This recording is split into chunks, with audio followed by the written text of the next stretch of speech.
in March, we were kind of shell-shocked and wondering what was going to happen.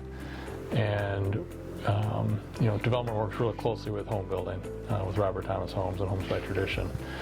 And the level of sales volume with the home builder drives how many lots have to come online, which is driven by development. And in the spring, when everything kind of just came to a grinding halt, we were worried because we had so much under construction, both homes and lots on the development side. Fortunately for us, we had a lot of lot inventory, which at first was made us nervous, but the home building picked up and has remained unbelievably strong and has defied everyone's expectations and everyone's what they anticipated would be the case at this point in the year.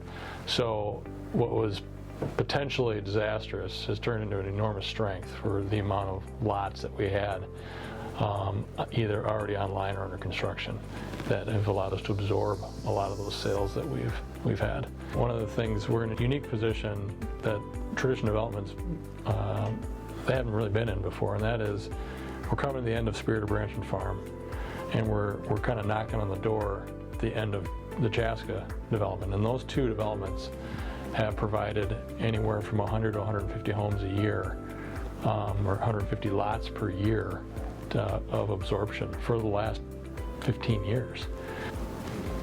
Pleasantly surprised with how strong the housing market's been this year. Interest rates have contributed a lot to that, but like I said, we're in the business of doing this, so we're going to keep moving forward, finding new places to build, new communities, but we're going to do it in a way that is very cautious, very targeted, and in bite sizes. With the election outcome, and are there going to be changes to the tax code, are there going to be changes to regulatory environment, there's still a lot of unknown in terms of how all of this is going to play out, and so we've put a governor on ourselves on how many homes we're going to build, which in turn is going to put a governor on how many lots we bring online.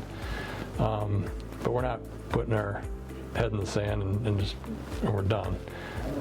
This is our business. We're going to keep moving forward. Around March 24th, a lot of the big guys called us up and told us we're going to stop, just kind of hold off on doing any more future projects. And we had started them and had to stop and move out. So at that point, it was kind of like panic. We had a lot of people lined up to work and parking equipment, and now when we look back at it, it was a very successful year for us. We had some great employees that stuck with us through some times that were like unknown, and now it's one of the better years we've had in a long time. So that was the hard part in March, because we had planned on all this work. So at that time we started seeking out other work because we didn't know where it was going to go. Joe was working on bidding everything he could get, ended up getting quite a few things, and then 2 months later everything was back on, and now we got to figure out how we're going to get it all done. At that point we got everybody back to work and hired more people, rented some equipment, and got it all done, but we're working on one job yet that started fairly late in the season, probably around the end of August, I think it was. 600,000 yards of dirt to move and get streets in, and we're really close right now to getting some temporary streets at least. The big part of scheduling it all, I guess I'd say, is not everything is available, so then you gotta wait it out, and then all of a sudden, like Chaska, we had 8 trucks running there. It just worked out perfect timing for that job. It was one of the jobs that got delayed late. The weather was good this year, so we didn't have to worry about that. That was a very good year for that. The last couple of years have been really wet, so this was just another chink in the armor. It's just something we weren't planning on, just like weather. So, but we figured out how to get through it, luckily, and everybody pulled together, and we were scrambling. For about a month there, it was pretty hectic, but it turned out to be a good year.